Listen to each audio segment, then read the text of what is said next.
Assalamualaikum. Waalaikumsalam warahmatullahi wabarakatuh.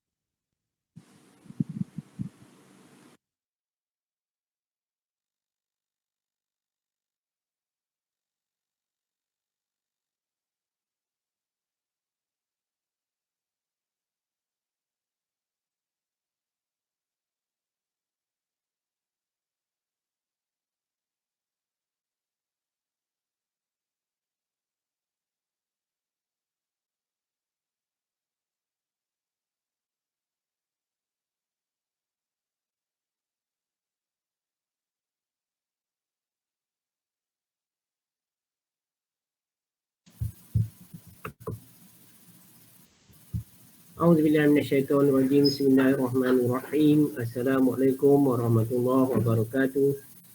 Bismillahirrahmanirrahim. Alhamdulillahirabbil alamin wassalatu wassalamu ala anbiya'i wal mursalin wa ala alihi wa sahbihi ajma'in. Rabbi shrah li sadri wa yassir li amri wa hlul 'uqdatam min lisani yafqahu qawli. Subhanaka la ilma lana illa ma 'allamtana innaka antal alimul hakim. Rabbi zidni ilma. Alhamdulillah, syukur kepada Allah SWT kerana dengan izinnya pada malam ni kita masih lagi boleh meneruskan program Generasi Al-Quran kita, di mana pada malam ni kita masuki siri yang ke-252. Alhamdulillah. Jadi tuan-tuan, siri yang ke-252 hari ini pada 6 hari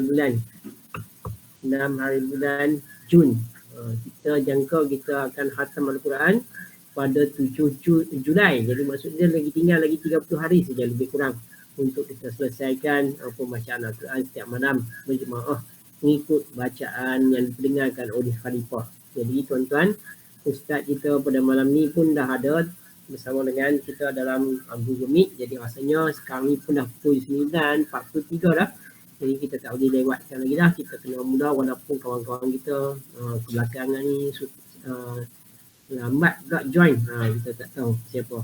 Jadi marilah kita mulakan program kita seperti biasa dengan membaca umum kitab Al-Fatihah. A'udzubillahi minasyaitonirrajim. Bismillahirrahmanirrahim. Alhamdulillahirabbil alamin. Arrahmanirrahim. Maliki yaumiddin. Iyyaka na'budu wa iyyaka nasta'in. Ihdinas siratal mustaqim. Siratal ladzina an'amta 'alaihim ghairil maghdubi 'alaihim waladdallin. Amin.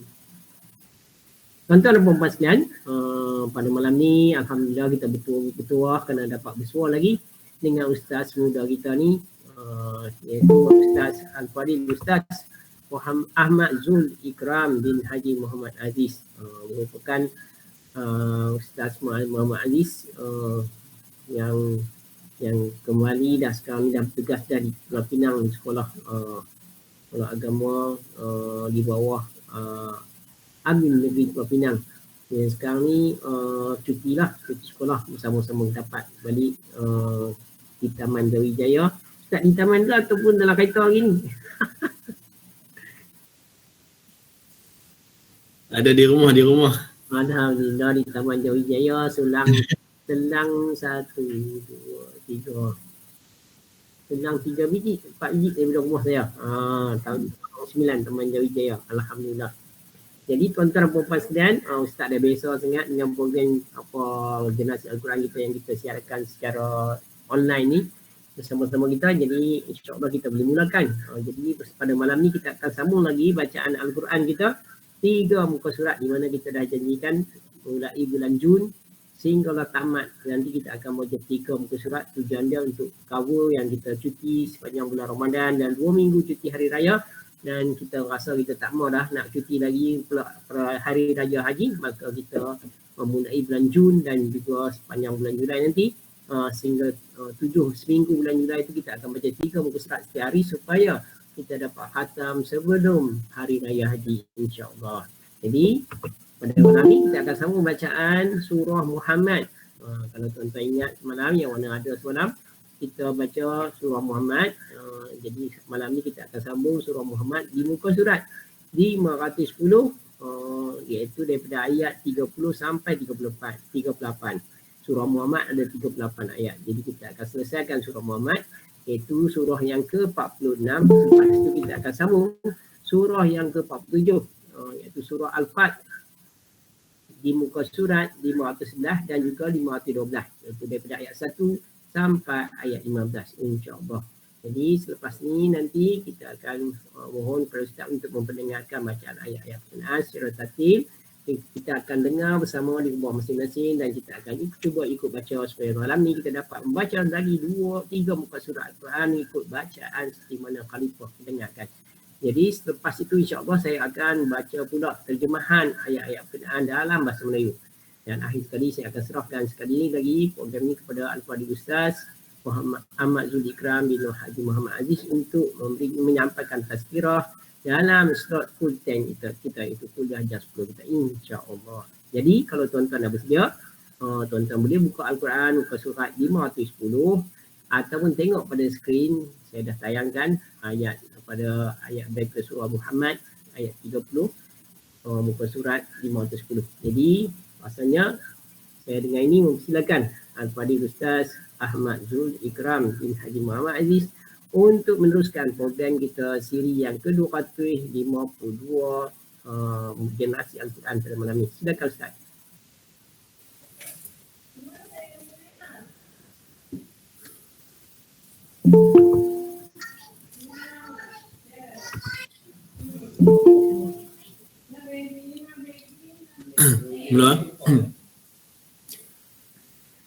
أعوذ بالله من الشيطان الرجيم ولو نشاء لأريناكهم فلعرفتهم بسيماهم ولتعرفنهم في لحن القول والله يعلم أعمالكم ولنبلونكم حتى نعلم المجاهدين منكم والصابرين ونبلو أخباركم إن الذين كفروا وصدوا عن سبيل الله وشاقوا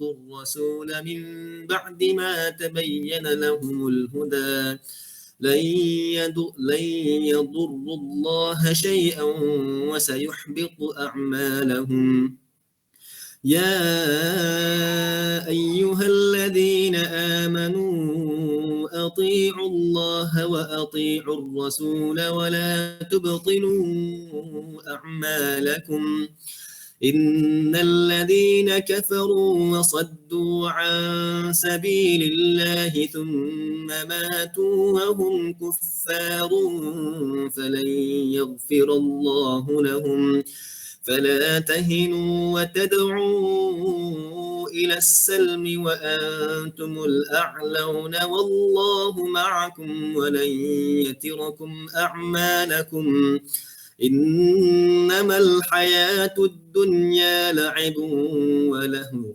وإن تؤمنوا وتتقوا يؤتكم أجوركم ولا يسألكم أموالكم إن يسألكموها فيحفكم تبخلوا ويخرج أضغانكم ها أنتم هؤلاء تدعون لتنفقوا في سبيل الله فمنكم من يبخل ومن يبخل فإنما يبخل عن نفسه والله الغني وأنتم الفقراء وإن تتولوا يستبدل قوما غيركم ثم لا يكونوا أمثالكم بسم الله الرحمن الرحيم إنا فتحنا لك فتحا مبينا ليغفر لك الله ما تقدم من ذنبك وما تأخر ويتم نعمته عليك ويهديك صراطا مستقيما وينصرك الله نصرا عزيزا هو الذي أنزل السكينة في قلوب المؤمنين ليزدادوا إيمانا مع إيمانهم ولله جنود السماوات والأرض وكان الله عليما حكيما ليدخل المؤمنين والمؤمنات جنات تجري من تحتها الأنهار خالدين فيها ويكفر عنهم سيئاتهم وكان ذلك عند الله فوزا عظيما ويعذب المنافقين والمنافقات والمشركين والمشركات الظانين بالله ظن السوء عليهم دائرة السوء وغضب الله عليهم ولعنهم وأعد لهم جهنم وساءت مصيرا ولله جنود السماوات والأرض وكان الله عزيزا حكيما إنا أرسلناك شاهدا ومبشرا ونذيرا لتؤمنوا بالله ورسوله وتعزروه وتوقروه وتسبحوه بكرة وأصيلا إن الذين يبايعونك إنما يبايعون الله يد الله فوق أيديهم فمن نكث فإنما ينكث على نفسه ومن أوفى بما عاهد عليه الله فسيؤتيه أجرا عظيما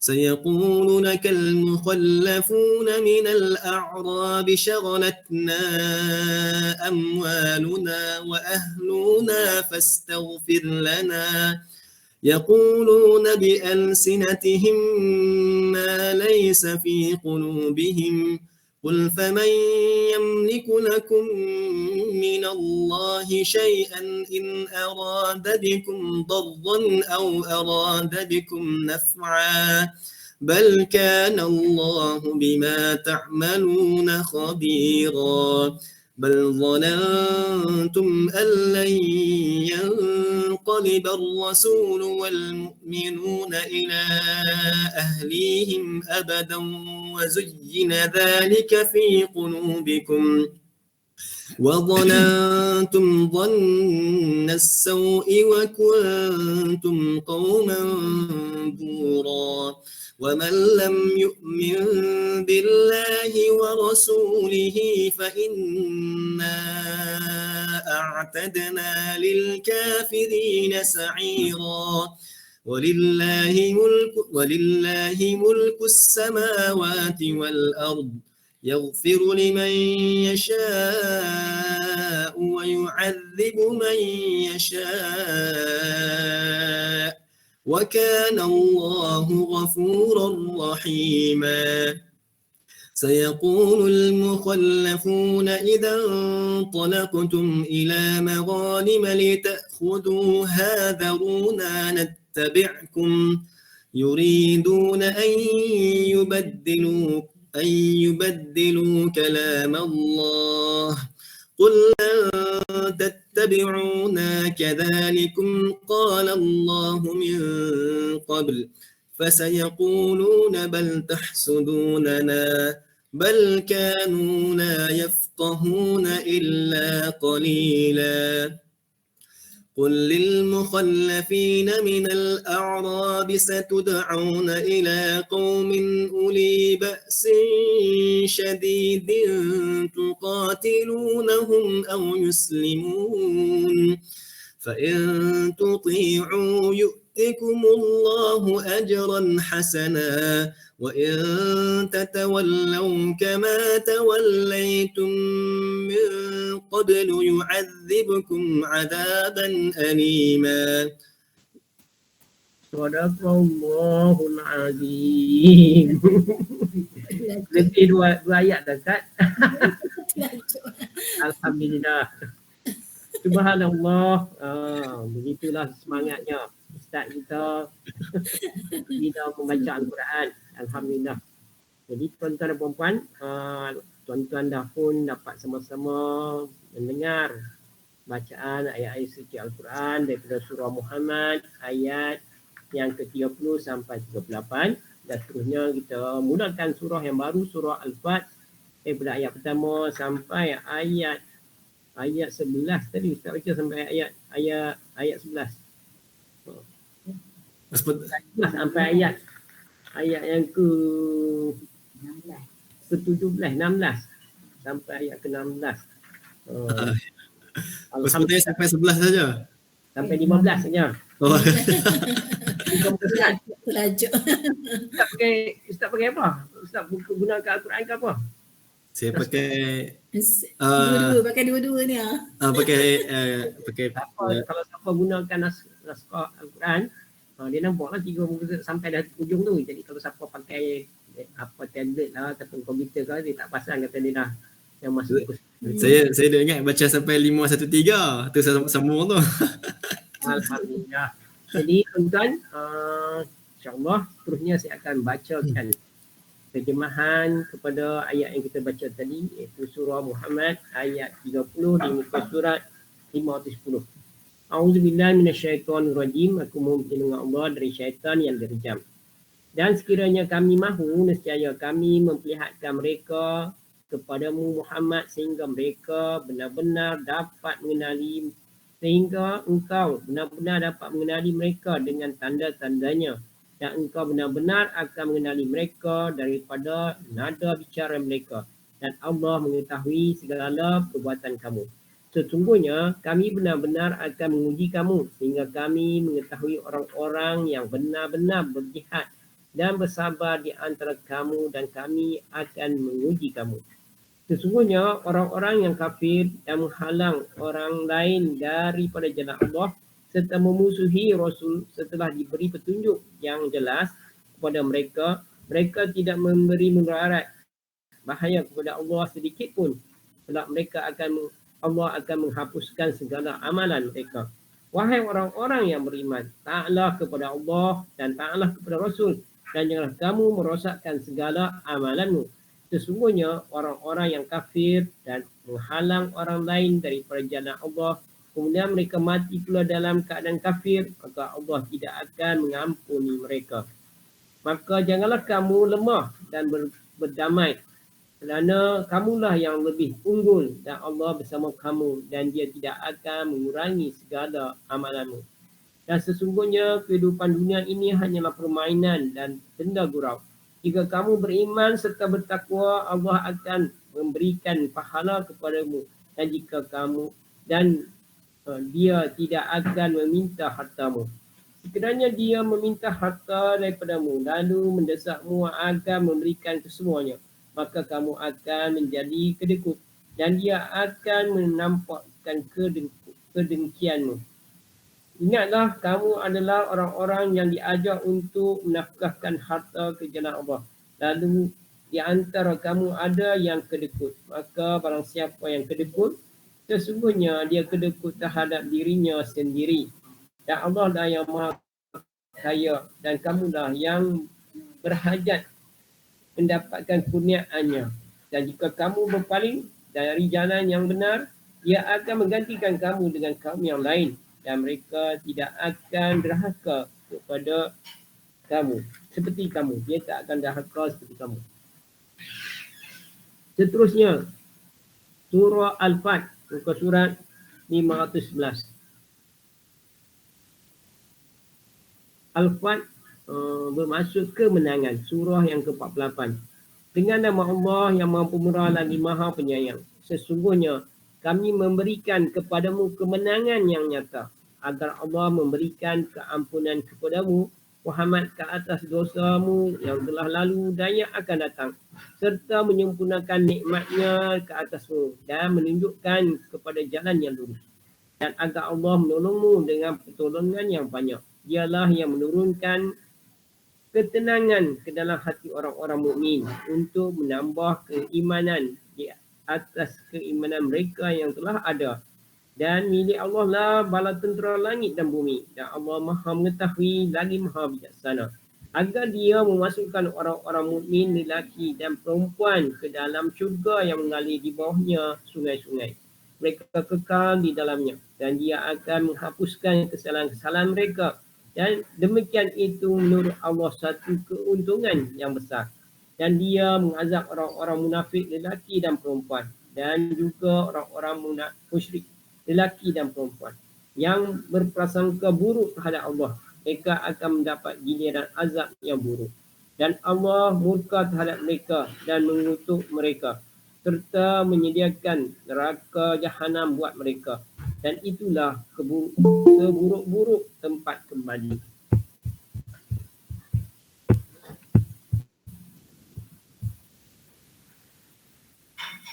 Dan milik Allah bala tentera langit dan bumi. Dan Allah maha perkasa lagi maha bijaksana. Sesungguhnya kami menguruskan engkau Muhammad. Sesungguhnya kami mengutuskan engkau Muhammad sebagai saksi, pembawa berita gembira dan pemberi peringatan. Agar kamu semua beriman kepada Allah dan Rasulnya. Dan menguatkan agamanya, membesarkannya dan bertasbih kepadanya pada waktu pagi dan petang. Bahawa orang-orang yang berjanji setia kepadamu Muhammad, sesungguhnya mereka hanya berjanji setia kepada Allah. Kekuasaan Allah mengatasi kekuasaan mereka. Maka barang siapa yang melanggar perjanjian itu, sesungguhnya dia melanggar perjanjiannya sendiri. Dan barang siapa menepati janjinya kepada Allah, maka dia akan memberinya pahala yang besar. Orang-orang Badui yang tertinggal tidak turut ikut ke Hudaybiyah akan berkata kepadamu, kami telah disibukkan oleh harta dan keluarga kami. Maka mohonkanlah keampunan untuk kami. Mereka mengucapkan sesuatu di mulutnya dengan apa yang tidak ada di dalam hatinya. Katakanlah, maka siapakah yang dapat menghalang kehendak Allah jika dia mahu bencana menimpa kamu? Atau jika dia mahu keuntungan bagimu, sesungguhnya Allah maha teliti dengan apa yang kamu lakukan. Bahkan awalnya kamu menyangka bahawa Rasul dan orang-orang mukmin tidak akan kembali lagi kepada keluarga mereka selama-lamanya. Dan dijadikan rasa yang indah itu di dalam hatimu. Dan kamu telah berprasangka dengan prasangka yang buruk. Kerana itu kamu menjadi kaum yang binasa. Dan barang siapa tidak beriman kepada Allah dan Rasulnya, maka sesungguhnya kami telah menyediakan untuk mereka itu neraka yang menyala-nyala. Dan hanya milik Allah kerajaan langit dan bumi. Dia mengampuni siapa yang dia kehendaki dan mengazab siapa yang dia kehendaki. Dan Allah maha pengampun lagi maha penyayang. Apabila kamu yang berhendak mengambil barang, apabila kamu pergi hendak mengambil barang rampasan, orang-orang Badui yang tertinggal itu akan berkata, biarkanlah kami mengikuti kamu. Mereka hendak mengubah janji Allah. Katakanlah, kamu sekali-kali tidak boleh mengikuti kami. Demikianlah yang telah ditetapkan oleh Allah sejak awal. Maka mereka akan berkata, sesungguhnya kamu dengki kepada kami. Padahal mereka tidak mengerti kecuali sedikit sekali. Sadaqallahul azim. Benarlah firman Allah yang maha agung. Alhamdulillah, tuan-tuan, kita pun telah mendengar terjemahan kepada ayat yang kita baca tadi, iaitu surah Muhammad ayat 30 sampai 38 dan seterusnya surah Al-Fat ayat 1 sampai ayat 15 dalam bahasa Melayu, dalam bahasa kita sendiri. Jadi semoga kita faham apa yang Allah firmankan kepada kita dari segi bahasanya. Kemudian insya-Allah dalam surah Muhammad, selain nama surah Muhammad, dia juga surah yang berkaitan dengan perang. Jadi di mana kaum muslimin yang berada bersama Rasulullah diajak untuk pergi berjihad. Kemudian dalam surah Al-Fat pula menceritakan mengenai kemenangan umat muslimin, apa Nabi Muhammad dan juga sahabat-sahabat yang pergi berjihad berperang kembali dengan kemenangan. Sedangkan ada orang-orang Badui yang tidak ikut berperang kerana sayangkan harta anak keluarga yang mereka takut untuk meninggalkan harta dan keluarga. Tetapi bila dah Rasulullah pulang dengan kemenangan, mereka pula ingin ikut serta untuk pergi mengambil harta rampasan perang dan sebagainya. Itu sedikit sebanyak apa yang kita baca tadi dalam terjemahan ayat yang berkenaan. Mungkin insyaAllah lepas ni kita akan dengar daripada Al-Fadhil Ustaz Ahmad Zul Ikram bin Haji Muhammad Aziz beberapa perkara hal yang lain di dalam surat Al-Quran kita. Jadi dengan ini saya nak persilakan sekali lagi Ustaz Ahmad Zul Ikram bin Haji Muhammad Aziz untuk menyampaikan tazkirah dalam surat kuliah jam 10 kita. Silakan Ustaz. Assalamualaikum warahmatullahi wabarakatuh. Waalaikumsalam warahmatullahi wabarakatuh. رب اشرح لي صدري ويسر لي أمري واحلل عقدة من لساني يفقهوا قولي رب يسر ولا تعسر رب تمم بالخير اللهم افتح علينا حكمتك وانشر علينا من خزائن رحمتك يا أرحم الراحمين اللهم صل وسلم على سيدنا محمد وعلى آل سيدنا محمد يا رب صل عليه وسلم أما بعد.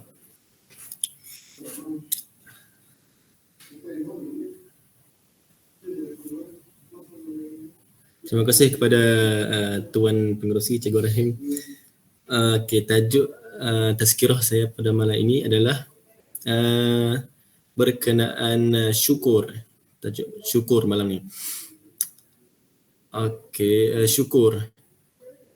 Apabila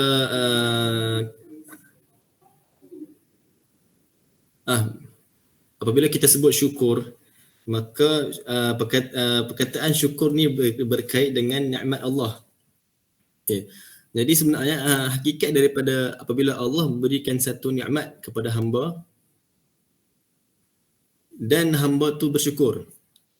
Bila Allah bagi satu nikmat kepada hamba dan hamba itu bersyukur. Sebenarnya hakikatnya yang Allah nak berikan sebenarnya adalah syukur itu. Sebab apa? Sebab jika dibandingkan syukur itu dengan nikmat itu sendiri, yang lebih baik adalah syukur. Sebab apa? Sebab nikmat, bila Allah bagi nikmat di atas dunia, nikmat itu akan hilang apabila dunia ini hilang. Bila dunia ini fana, nikmat itu akan fana. Tapi apabila kita bersyukur terhadap nikmat yang diberi, syukur itu tidak akan hilang sampailah hari kiamat. Dan dia akan kekal sampai hari kiamat. Jadi hakikat apabila Allah bagi satu nikmat kepada hamba dan hamba itu bersyukur, hakikatnya yang Allah nak beri pada waktu itu adalah syukur itu sendiri. Sebab syukur itu lebih baik daripada nikmat itu sendiri. Baik. Bagaimana cara bersyukur? Syukur tidak akan berlaku melainkan dengan 4 perkara. Yang pertama, menasabkan nikmat itu kepada Allah, menasabkan ataupun kita mengiyakan dengan hati bahawa nikmat itu adalah daripada Allah. Yang kedua, qanaah ataupun berasa cukup dengan nikmat yang diberi. Yang ketiga, menggunakan nikmat pada jalan Allah ataupun menggunakan nikmat dalam taat, untuk taat kepada Allah. Dan yang keempat, bersedekah sekiranya adanya lebih. Okay. Yang pertama, bersyukur ni ada 4. Yang pertama, menasabkan ataupun kita mengiyakan dalam hati bahawa nikmat ini adalah datangnya daripada Allah. Walaupun secara zahirnya nikmat ni datang dengan perantara. Maksudnya bila kita dapat satu nikmat, mesti ada yang memberikan. Contohnya seorang fulan bersedekah bagi duit RM10 kepada seorang fulan ni, seorang miskin. Jadi yang miskin ni dapat satu nikmat. Jadi bila dia nak bersyukur, tanda-tanda bersyukur, dia menasabkan ataupun dia mengiyakan dalam hati apabila nak dapat nikmat tu, dapat sahaja RM10 tu, dia mengiyakan dalam hati ataupun menasabkan kepada Allah. Maksudnya dia yakin dalam hati sebenarnya nikmat ni adalah daripada Allah. Itu yang pertama. Tanda dia bersyukur. Walaupun secara zahirnya yang beri adalah si fulan tadi.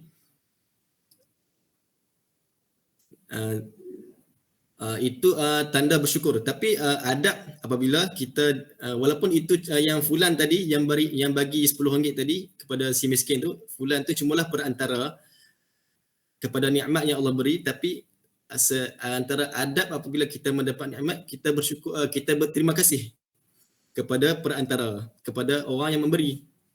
Walaupun hakikatnya Allah yang beri. Tapi adab apabila kita dapat nikmat, kita ataupun antara tanda bersyukur juga, kita berterima kasih kepada yang menyampaikan nikmat Allah tu. Itu yang pertama. Yang kedua, tanda bersyukur ini tidak akan berlaku melainkan jika yang kedua apa tadi? Yang pertama menasabkan kepada Allah, yang kedua menasabkan kepada Allah. Yang kedua berasa cukup ataupun bersifat qanaah dengan nikmat. Maksudnya apabila dapat nikmat, antara tanda seseorang hamba bersyukur, dia dapat nikmat. Contohnya kita ambil si miskin tadi, dia dapat RM10, dia tidak meminta lebih ataupun bersifat qanaah ataupun berasa cukup, berasa gembira dengan apa yang dia dapat walaupun sedikit. Itu antara tanda bersyukur. Yang miskin tadi, contoh si miskin tadi dapat RM10, dapat dia berterima kasih dan bersyukur kepada Allah. Bukannya apabila dapat dia minta untuk saya RM10 ni untuk saya sahaja, untuk anak dan bini. Dia ada bini, contoh anak bini, tuan boleh tak tambah sikit untuk anak dan bini saya. Itu contoh yang lawan kepada bersyukur tadi. Kalau dia bersyukur, dia berqanaah, maksud dia yaqna, dia berasa cukup dengan apa yang diberi. Kalau tuan tu nak tambah, dia ambil. Jangan bila tuan tu nak tambah, dia tolak pula sebab rasa cukup dengan pemberian pertama tadi. Berbeza dengan satu situasi yang pertama, yang tidak bersyukur, tuan tu bagi RM10, dia minta tambah. Itu situasi pertama, situasi yang berlawan kepada bersyukur. Situasi yang kedua, dia dapat RM10 dan bersyukur. Tiba-tiba tuan tu tambah pula lagi RM10. Jadi dia pun ambil jugalah sebab tuan tu yang nak bagi, bukan dia minta. Maksudnya yang Allah nak beri sebenarnya 20 masa tu, RM20. Jadi dia bersyukur, berasa cukup dengan apa yang diberi. Yang ketiga, bersyukur tidak akan berlaku melainkan apabila seseorang hamba mendapat nikmat dan menggunakan nikmat yang diberi itu pada jalan Allah ataupun menggunakan dalam taat ataupun menggunakan pada perkara yang harus, perkara kebaikan. Bukannya apabila lawan kepada situasi ini, contoh seorang hamba dapat gaji, masuk gaji nikmat pada Allah. Allah bagi nikmat gaji dia, contoh 1,000, 2,000, contoh 2,000. Dapat sekali gaji, alhamdulillah dia ucap, alhamdulillah, dia sebagai tanda syukur dia kata, alhamdulillah aku bersyukur kepada Allah. Tapi dengan gaji itu, dengan gaji dia tu, dia pergi beli perkara-perkara yang haram. Contohnya pergi beli arak. Maka di situ tidak dikira bersyukur walaupun dia dah dapat gaji, ucap alhamdulillah. Tapi gaji yang diberi itu, nikmat yang dapat tu guna pada jalan yang jalan mengingkari arahan Allah, jalan maksiat kepada Allah. Maka di situ bukan tidak dikira bersyukur, masih belum bersyukur walaupun dah ucap alhamdulillah, itu cuma pada lisan sahaja. Tapi secara hakikatnya dia masih belum bersyukur dengan nikmat Allah. Lawan kepada syukur nikmat Allah adalah kufur dengan nikmat. Apabila dapat nikmat menggunakan pada perkara yang bukan harus, yang tidak harus, maksudnya perkara yang haram, maka di situ lawan kepada syukur, kufur kepada nikmat. Kufur di sini bukan dengan makna kufur kafir, bukan dengan makna kafir, yakni kafir agama, bukan. Kufur yakni spesifik untuk nikmat sahaja, maksudnya kufur kepada nikmat, dia lawan kepada syukur, bukan lawan kepada Islam. Kalau lawan kepada Islam kafir, kufur sama ada kufur juga. Tapi kufur yang digunakan di sini makna dia adalah kufur kepada nikmat, yakni lawan kepada syukur. Baik, yang keempat, syukur tidak akan berlaku melainkan seseorang hamba itu apabila mendapat dapat nikmat dan pada nikmat tu ada lebih.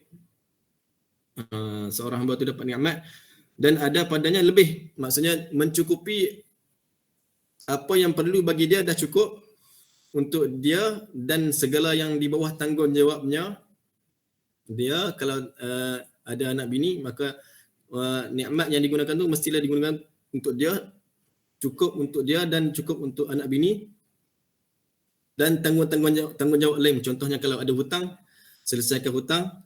Kalau ada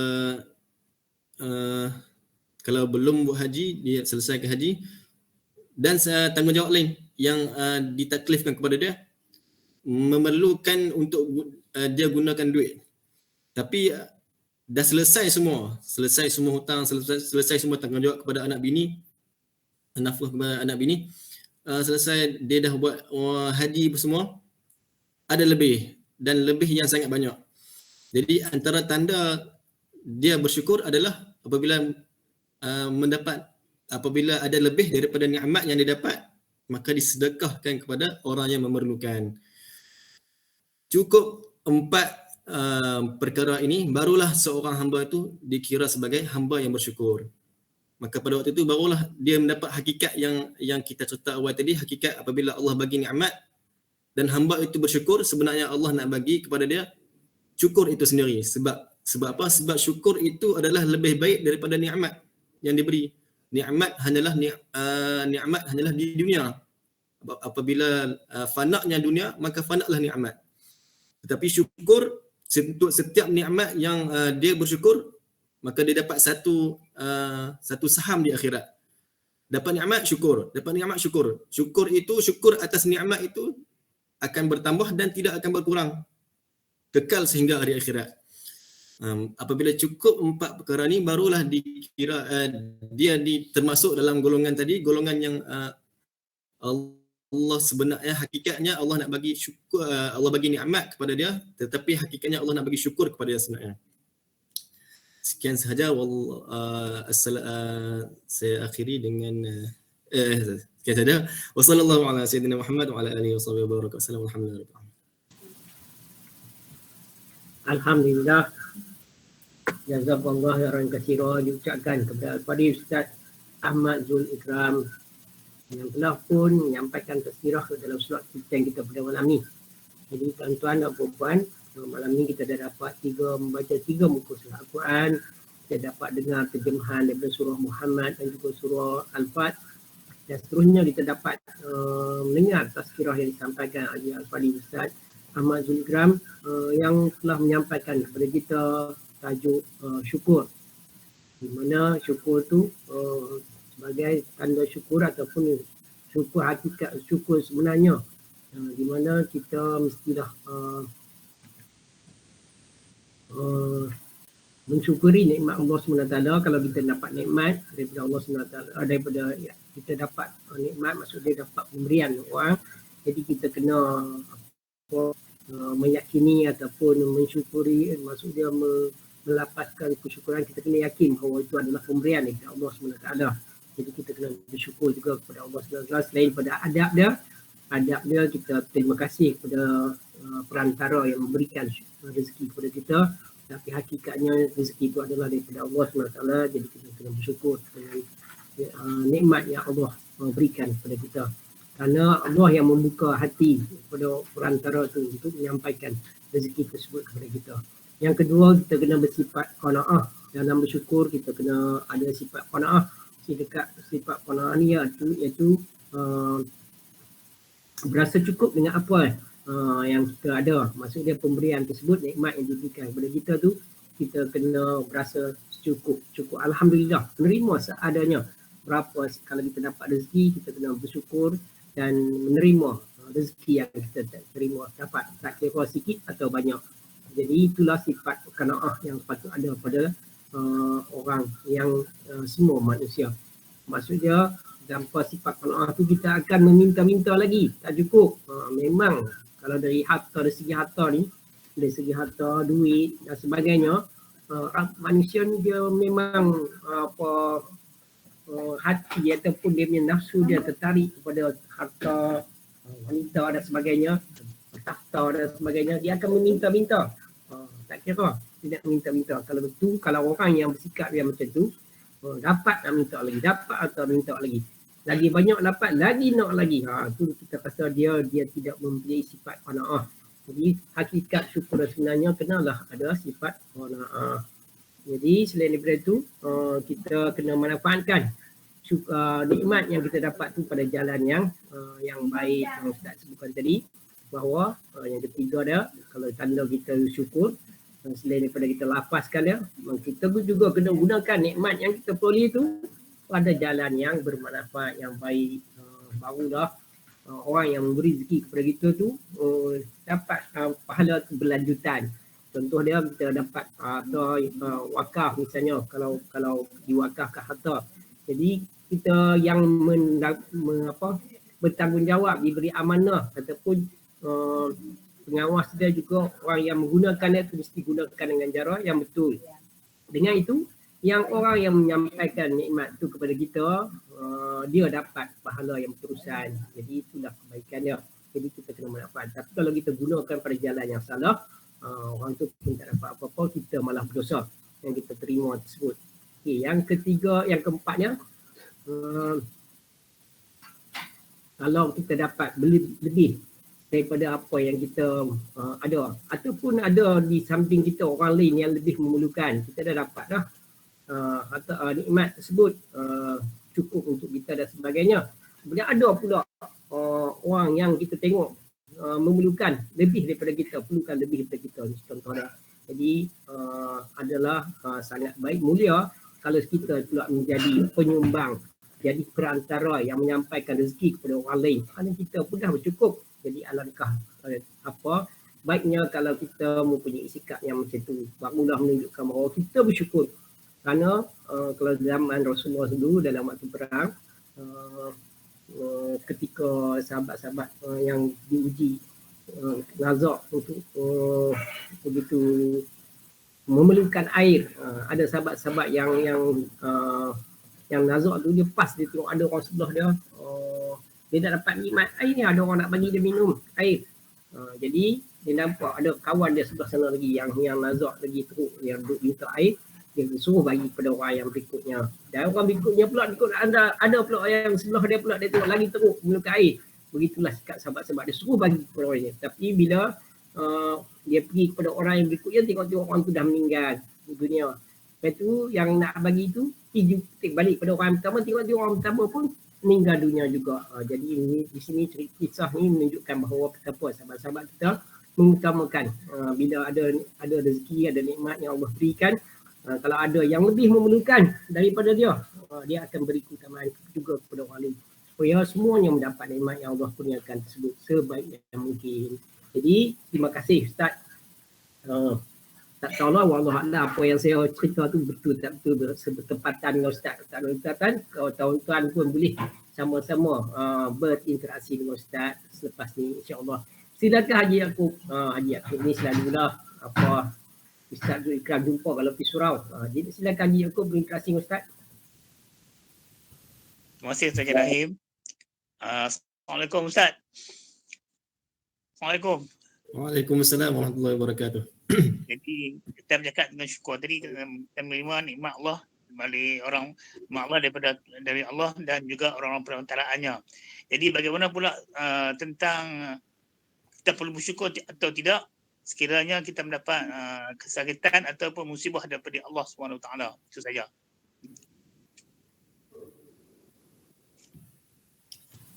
Alhamdulillah, menarik soalan Haji Yaakob malam ni. Cantik sangat. Silakan Ustaz.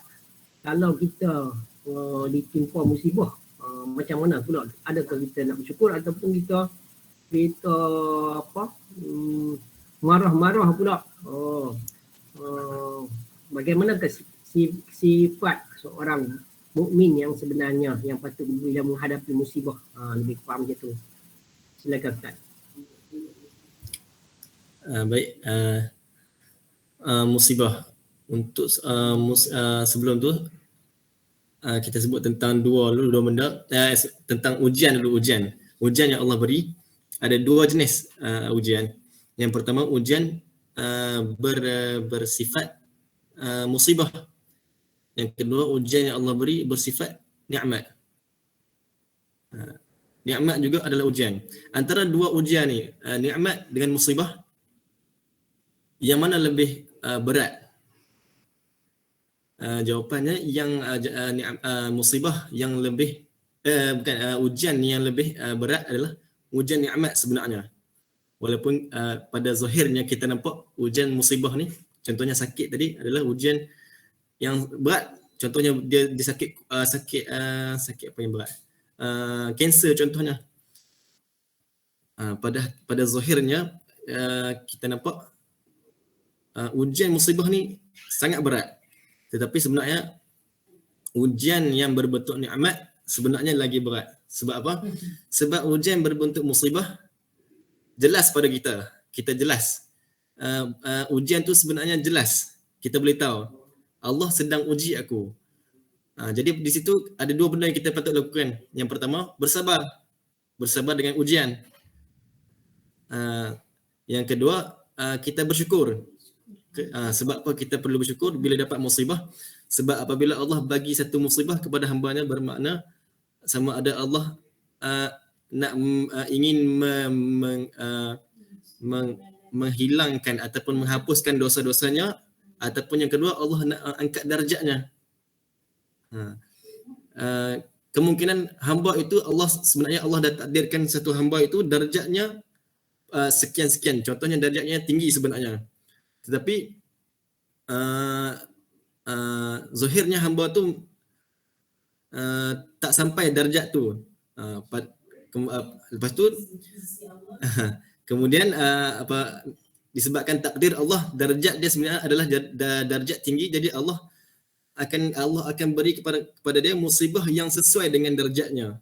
Jadi apabila dia bersabar dan bersyukur, maka dia akan dapat darjat tersebut. Darjat yang Allah takdirkan bagi dia.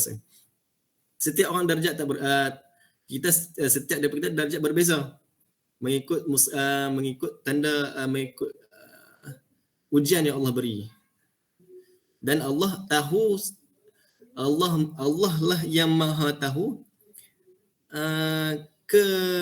kemampuan kita ataupun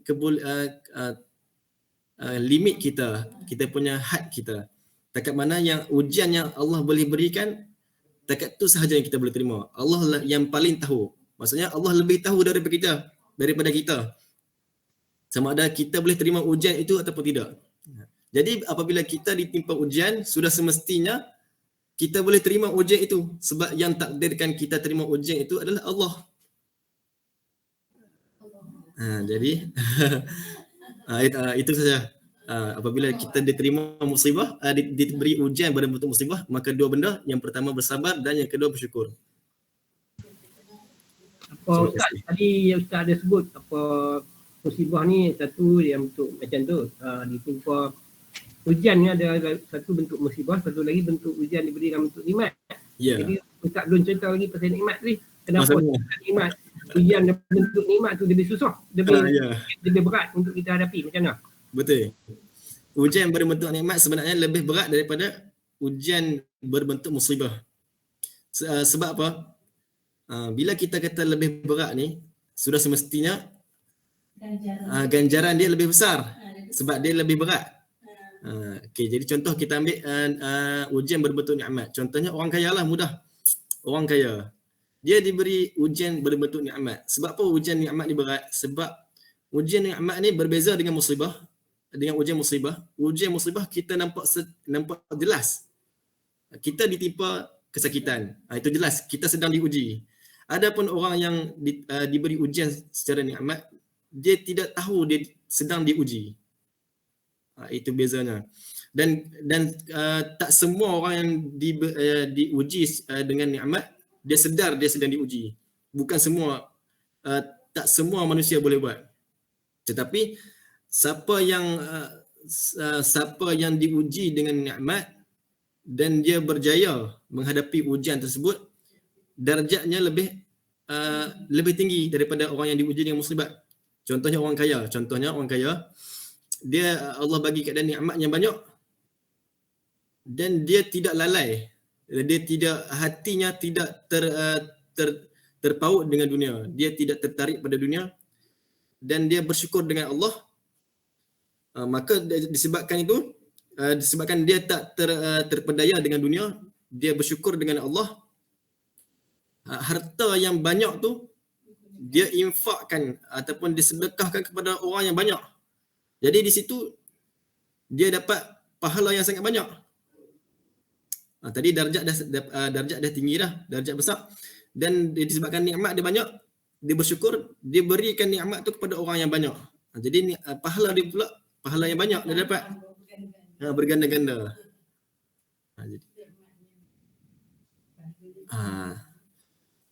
Jadi itulah jawapan kepada yang tu, kenapa ujian nikmat itu lebih berat. Sebab ujian nikmat ni bukan semua manusia boleh buat. Sebab benda itu tidak jelas. Ujian itu tidak jelas. Ujian itu hanya orang yang sentiasa ingat kepada Allah akan perasan, akan tahu kata itu ujian sebenarnya. Allah. Terima kasih. Haji Yaakob, macam mana? InsyaAllah okey. Tak ada. Habis dah, cukup lah. Jadi apa Alhamdulillah. Ujian nikmat yang Ustaz sebutkan tersebut sebenarnya dia berkaitan dengan nafsu, kan? Saya rasa. Jadi manusia ni memang nafsu dia tertarik kepada nikmat. Jadi bila dia dah dapat nikmat tu, kadang-kadang dia terlalu banyak, mudah terlalai.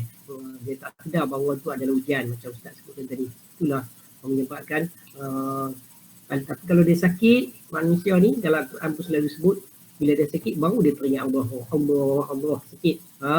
Bila dia sakit dia dapat musibah, baru dia teringat, ini adalah bala ataupun ujian yang Allah turunkan kepada dia. Jadi oleh sebab tu dia akan ingat Allah, dia akan kembali kepada mohon pertolongan kepada Allah, dia akan cuba buat apa, dia akan mengingati kesalahan-kesalahan dia yang dibuat sebelum ni.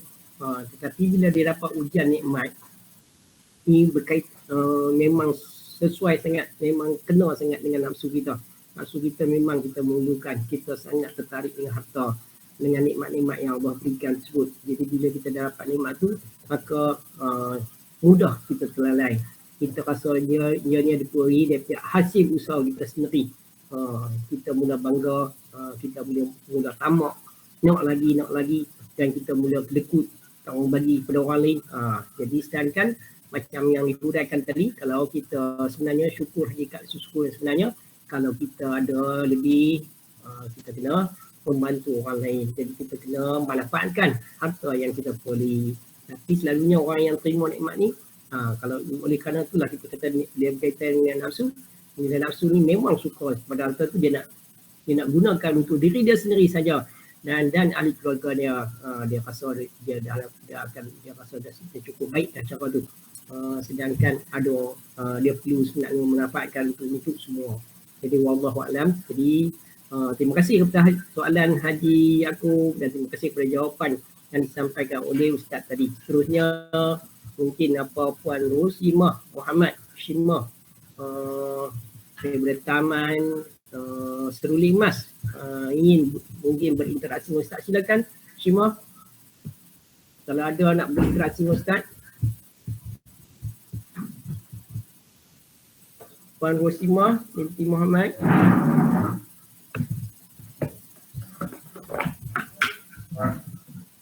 Tak ada respon.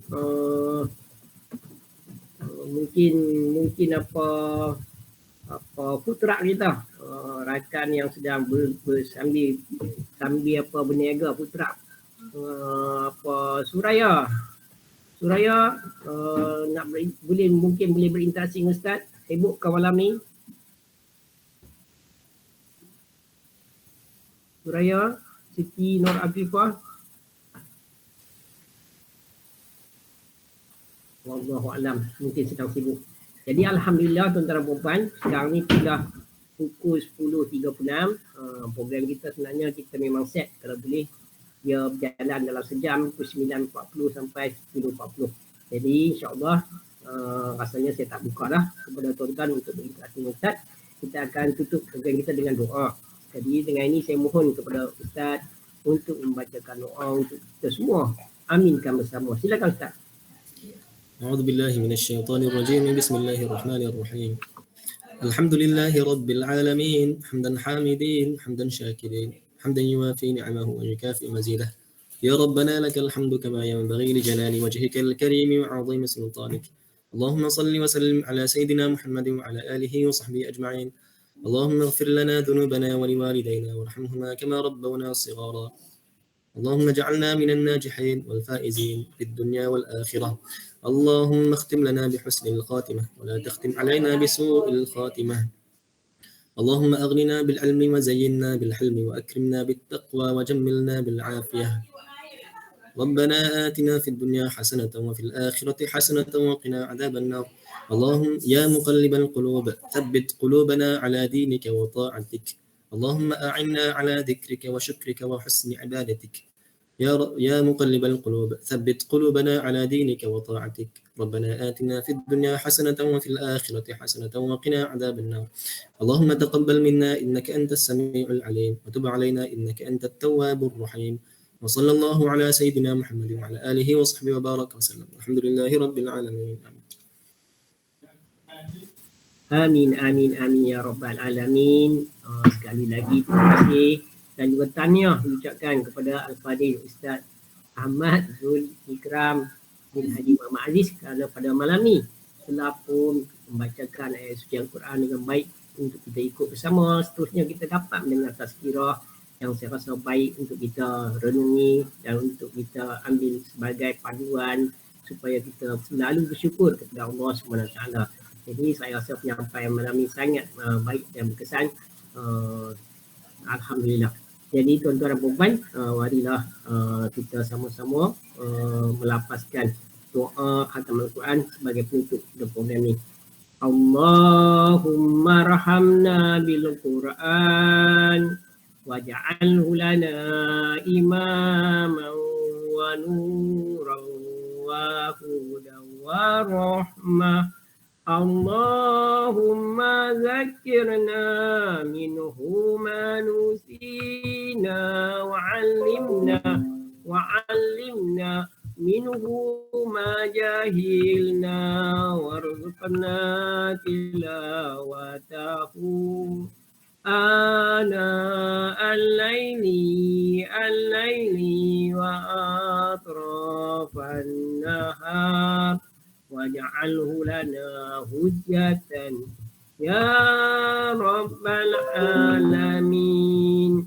Subhanakallahumma wa bihamdik asyhadu an la ilaha illa anta astaghfiruka wa atubu ilaik. Bismillahirrahmanirrahim. Wal 'asr innal insana lafi khusr illa allazina amanu wa 'amilus solihat wa tawasau bil haqq wa tawasau bis sabr.